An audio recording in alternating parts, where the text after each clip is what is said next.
CB on the mic. World Rule Talk. Yeah.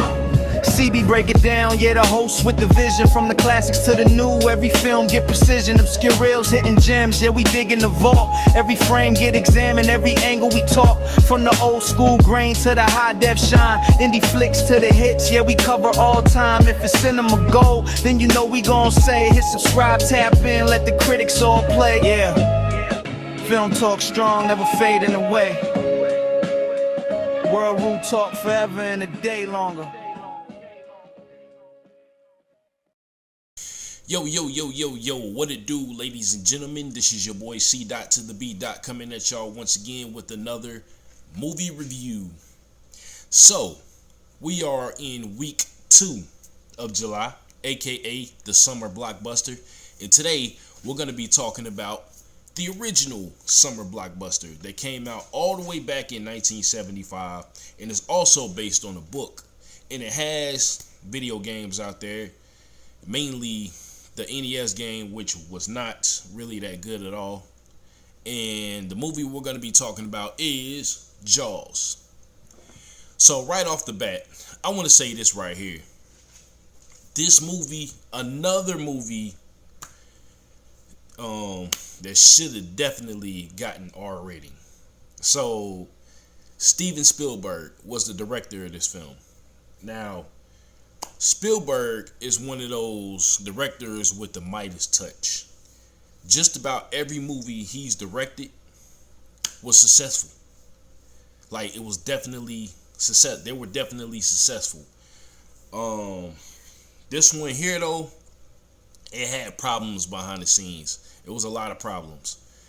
So one issue which made the movie, in my opinion, a certified classic was with the malfunction of the mechanical shark, which the shark's name was Bruce, by the way. I feel like if the mechanics of the shark were working right and it was doing what it was supposed to do, then this movie would have definitely, I don't know, this movie probably wouldn't had as big of an impact as it did. You know what I'm saying? But I'm glad they filmed it the way they did. Like, show Jaws from our perspective, and you really didn't see him like that until near the end of the movie. You know what I'm saying? Now, yes, this movie definitely also should have gotten an R rating. So, in the very beginning of the movie, there's this drunk chick.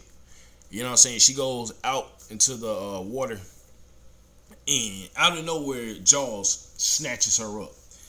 So, while she's being eaten by Jaws, you know what I'm saying, you could pretty much see her topless and everything like that. And I'm like, yo, are you sure this movie is PG? You know what I'm saying? But from what I learned, the reason why this movie got away with the PG rating is because Spielberg told the MPAA, I believe it was the MPAA he told this to, but no kid is going to go out in the water and pretend to be Jaws. That's how we got away with the PG rating from what I researched.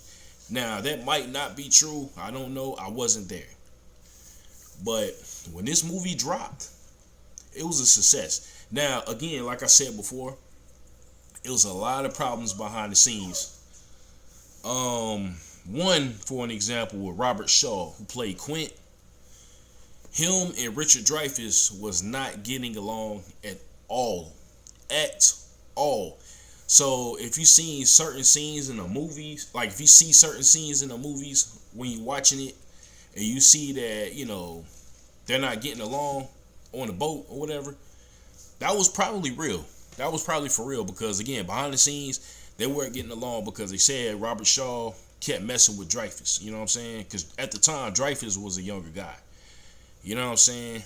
And then, again, with the malfunction with Bruce, the mechanical shark, they couldn't get it to, I guess it kept sinking to the bottom. And they kept having to go down there to retrieve it. And so that was another, like, pretty much, that was another difficulty they were facing with this. in the book. So I never read the book, but I looked it up and they said this movie is definitely, different from the book in certain scenes. Like in the book, Richard Dreyfuss's character, Hooper, was having an affair with Ellen Brody. That was Roy Scheider's character's wife, Martin Brody. But in the movie, nah. I don't think they ever, communicated. Now, I could be wrong. It's been so long since I've seen this movie. And one thing that this movie pioneered was the original close-up. Like when you see people out in the water swimming and then somebody starts to scream, from the shark attack and all that, and you see the camera zoom in on Brody. That right there, I believe that was the first movie that used that camera trick. You know what I'm saying?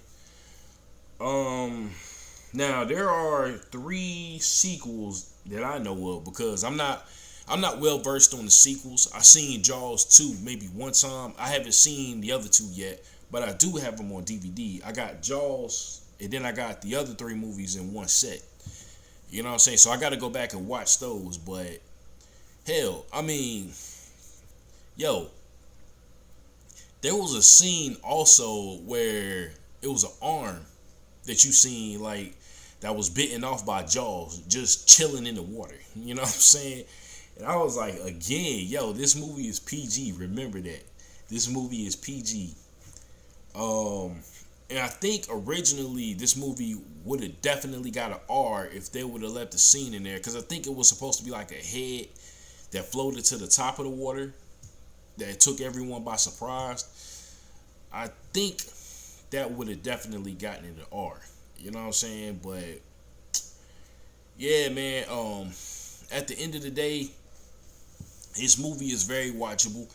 You know what I'm saying? The special effects with, again, the mechanical shark and all that was great. And they can only do what they had. They can only work with what they had. You know what I'm saying? And Spielberg thought he did, believe it or not, he thought he did a terrible job at directing this film. You know what I'm saying? Due to all the problems. And then, where they was filming at, I think it was in Martha's Vineyard. I'm not sure. I believe that's where they were filming. Some of the people there didn't want them there.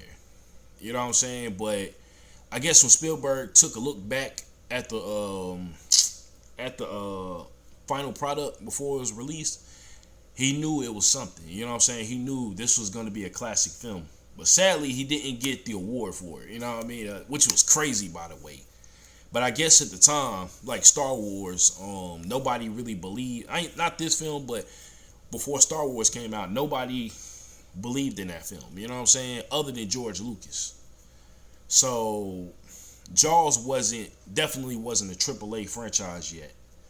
So when the movie dropped, it changed everything.